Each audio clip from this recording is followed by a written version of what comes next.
bought a new sled last night for the snowmobile because last year we got really lucky and were able to drive back here.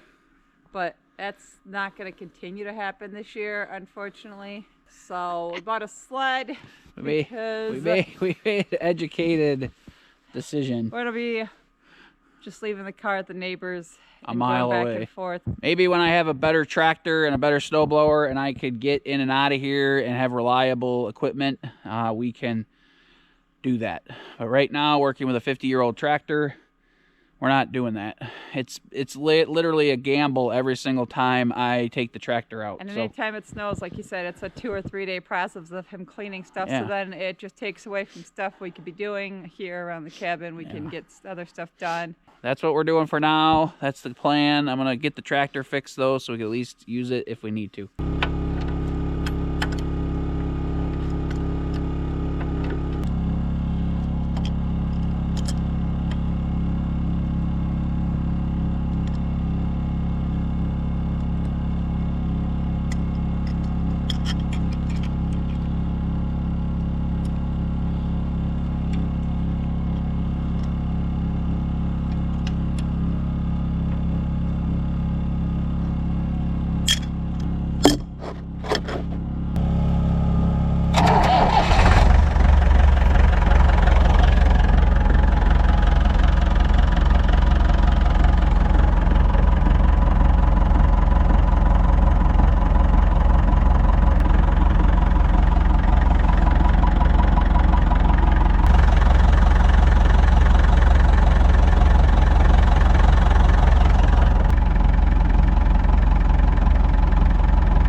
Alright guys, I gotta go help the neighbor for a little bit, see how he's doing. I'm gonna leave you here. I'll let you know how it goes.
Hey everybody, good morning. Welcome back to the cabin. We're on day like 4 or 5 of constant snow and storming. We have a total of 40 some inches in this area of Michigan, and we've been shoveling snow. I blew the panels off a couple hours ago.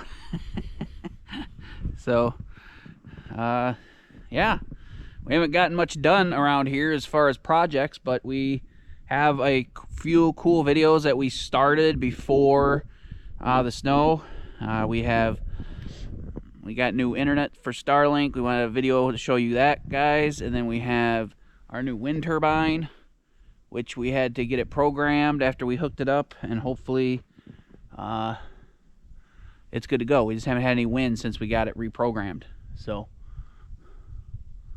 it's supposed to get windy tonight, so maybe we'll have some footage on that. But went to town yesterday, had to get restocked up on gas, and we picked up a new snow sled.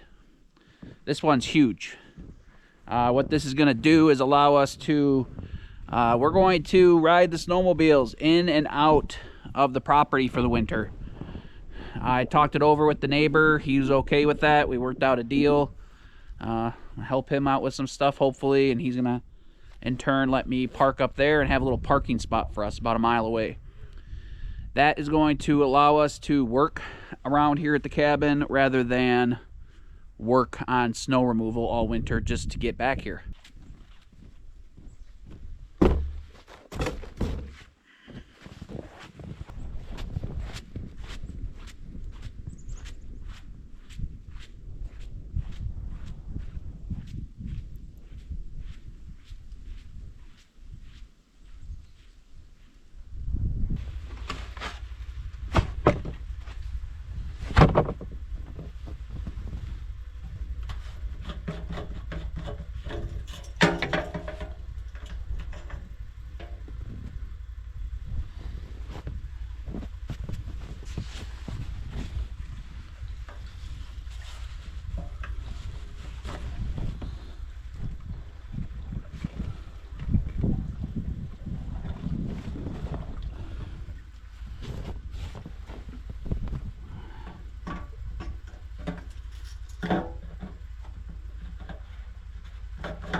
All right, guys, we got a random little bit of wind here. Wind turbine started moving. We talked to EcoWorthy, got the programming figured out. It was going into over current or over voltage, but that was because we didn't have the battery set. So we have some charge here. Actually, we're just getting some gusts, so the charge comes on and it shows MPPT. Yeah, check it out.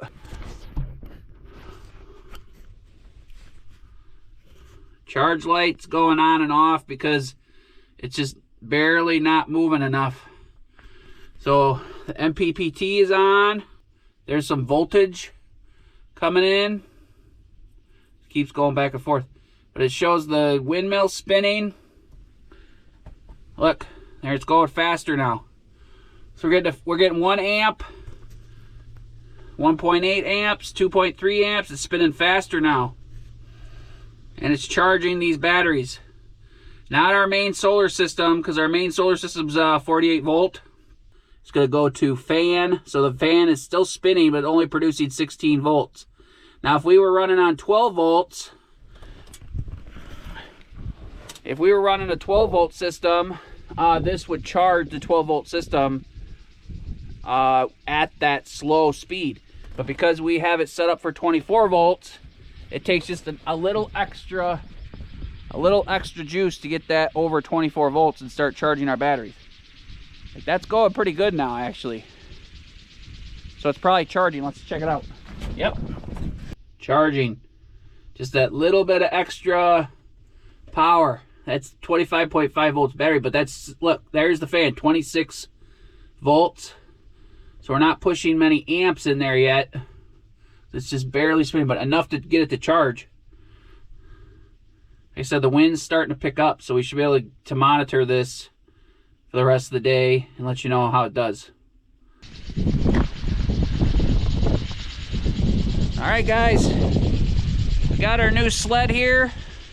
This has been a purchase that I've wanted to get for the last few years. We kind of struggled with this little sled, and we struggled with, we had like a little mini dog sled looking sled, which worked really good for a while, but it was falling apart, and I will fix it at some point, but we need something good size that we could use for the winter and get stuff back and forth from the vehicle up here to the cabin. This is going to save me a lot of grief. I've had this set up with a rope, and then every time I go down the hill, it smashes in the back of the snowmobile. You know, just waiting for that rope to get sucked into the track. So this has a hitch with it, and it's twice the size, so it should work really good for us.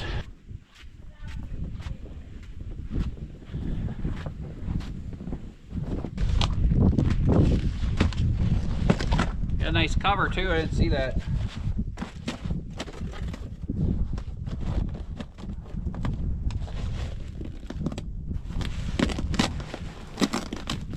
That'll be very nice.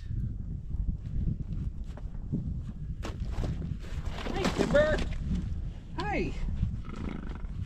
Hi. Look, this is what you and Mom and Scout are gonna ride in. Oh, yes.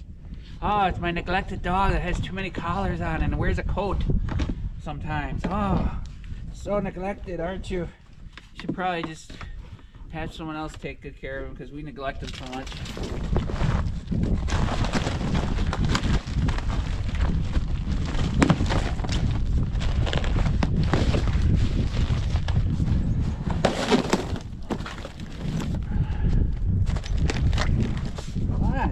Yeah, this is for you guys, kind of.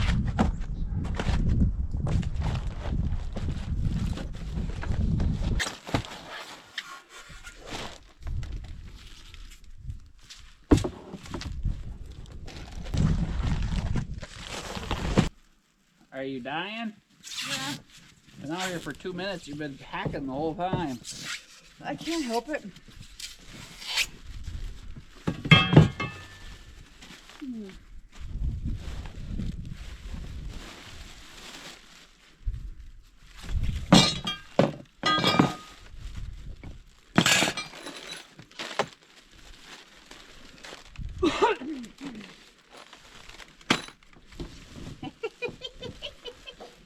Look at our snow dog. Scout the snow dog.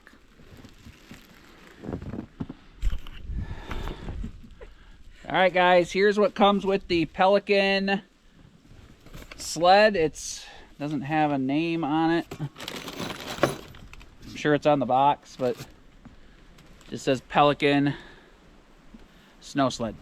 This is for like snowmobiling, for ice fishing, and doing what we're doing, I guess. So this was a hefty little purchase, kind of. It was a $450 purchase. And we got 15% off, so it's like 380 bucks, something like that. But so it's gonna be good because we're not gonna be able to have the car back here, guys, for the winter. So we need to go.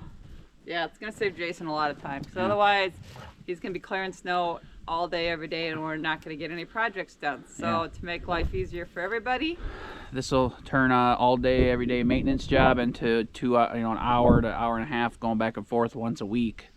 Rather than when we gotta go to town, or it's not worth driving the car that extra 3/4 of a mile to a mile just to get stuck all the time. Yep. So here's what you get with this sled. I'll show you. Get these two arms, which go from the side of the sled. There's these holes here. A couple of these A-looking brackets about right here, but on the outside. And then these probably go on the inside to keep it nice and strong. And then here's our hitch with a spring on it.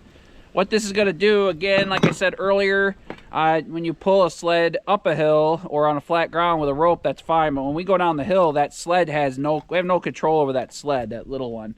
And it's very tippy. So this one's nice and wide. It's going to have an A-arm type style hitch with metal poles. So it should be pretty awesome. So Jen will get the directions out here and we'll get this put together. Well, here's our bag of bolts and nuts and washers.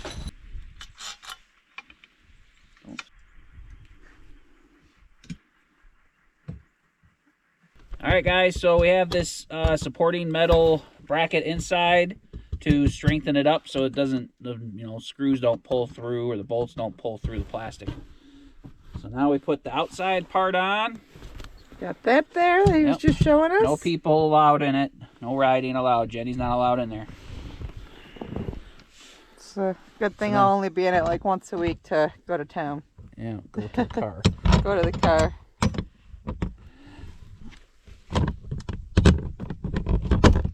we go. Especially now that we're doing this, but maybe I'll get a socket like right behind me anyway. So go run around somewhere else, dogs. Sorry, I have to be in the way. Brackets on the sides and the inside plates to keep it strong. So now we just have to attach our poles to the side. I assume my direction reader left for 1 minute 10 minutes ago. There we go. Pretty self-explanatory, but it doesn't hurt to, you know, read stuff.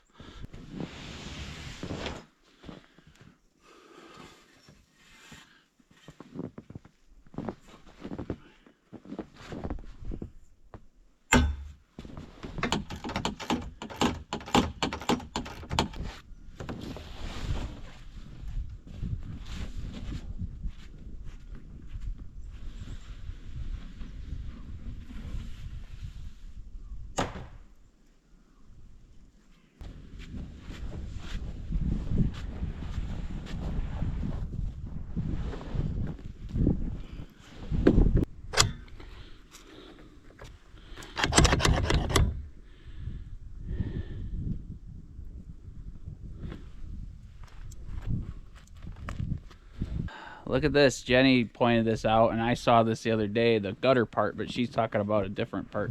Look at this intense mess. Look at this.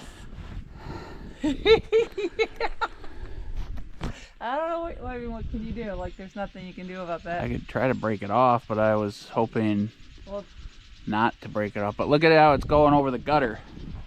Like, look at the gutter up here. That's, I think, why we're going to be okay that our gutters won't get ripped off, because we put them down an extra 3 or 4 inches. See how the snow is going over it? Hope you guys can see that. But look at this mess in here. This. And then show me gutter. Yeah, it's gonna smush our spout that goes to our tank. At least that's not too bad to no, we can, as long as it doesn't yank down on the gutter. Maybe I should try to move that closer to the cabin if I can twist it. Here. I just don't want it to smush me. Well, at least I'll have it on camera if it does. Well, it'll kill me. Like, you think this is funny? This is like 500 pounds of snow and ice. This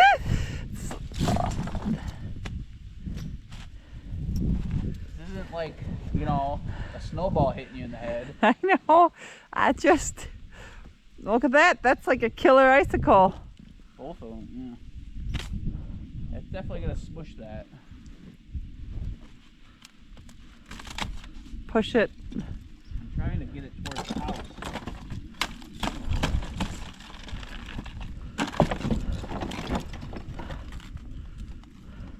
But I'm not risking myself for it. I just don't want it to, because it's attached to the gutter, it's going to pull down on the gutter. Yeah.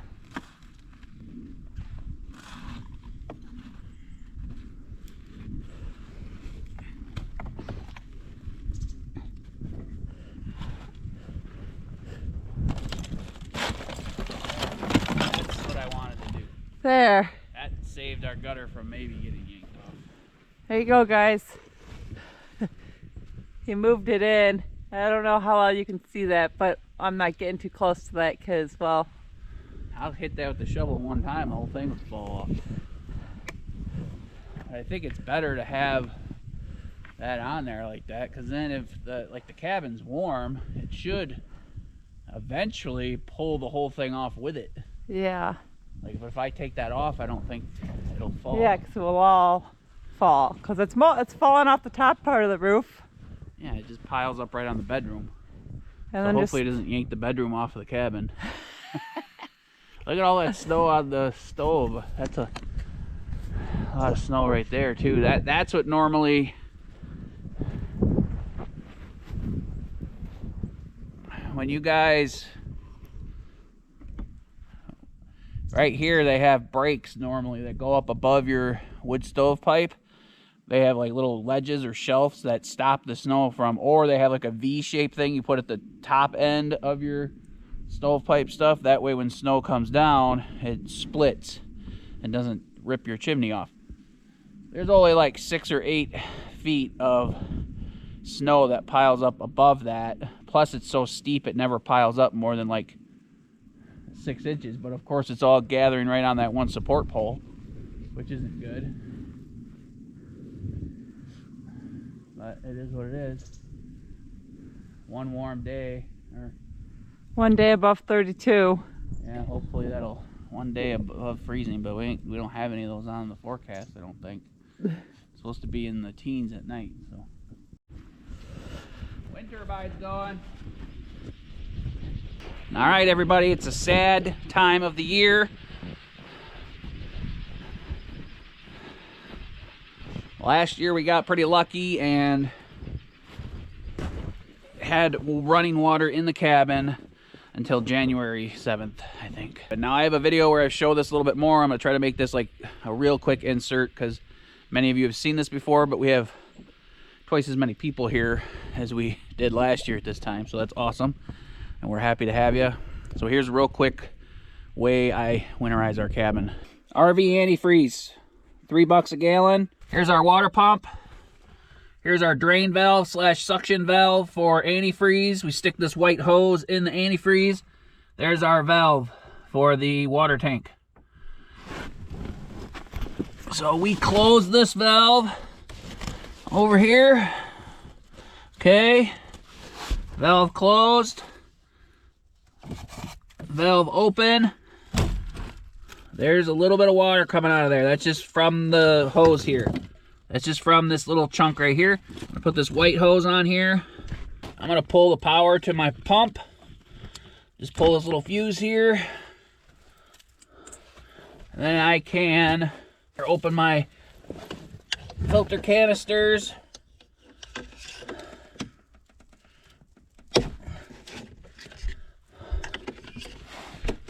There we go. Let's turn those clockwise and counterclockwise. Now I have not checked these filters or cleaned them all summer. They're good for 15,000 gallons. We don't use nearly that much, so I'm throwing these over here for now. And we will show you. We dump the water out. All right, put those back on. Now if I was a little bit smarter, I would have made a bypass for these. I'd still have to open them and take up the filters out, but I wouldn't have to fill the filter canisters with antifreeze before it got to the cabin. There's our second filter. That first one was a sediment. This one is the micron filter. Again, I will show you these in a minute when we get out of here. This white hose is from the suction end of the filter. Stick it in here.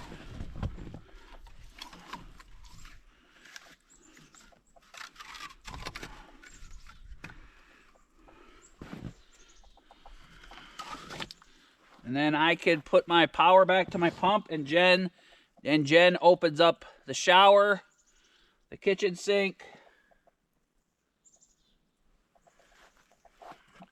and the bathroom sink. Those 3 things.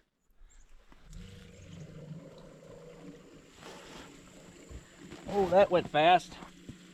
So that's sucking. That doesn't normally prime that fast, but it's sucking antifreeze out of this gallon right into the pump, into these canisters. So that pump runs until the pressure builds up. See, it just built up. So instead of transferring this, I'm just dumping it in here. Honey, are you out there, in there? So turn on the shower. It's gonna take a minute because wait a minute, I need to turn the water heat off. Hot water, the propane off.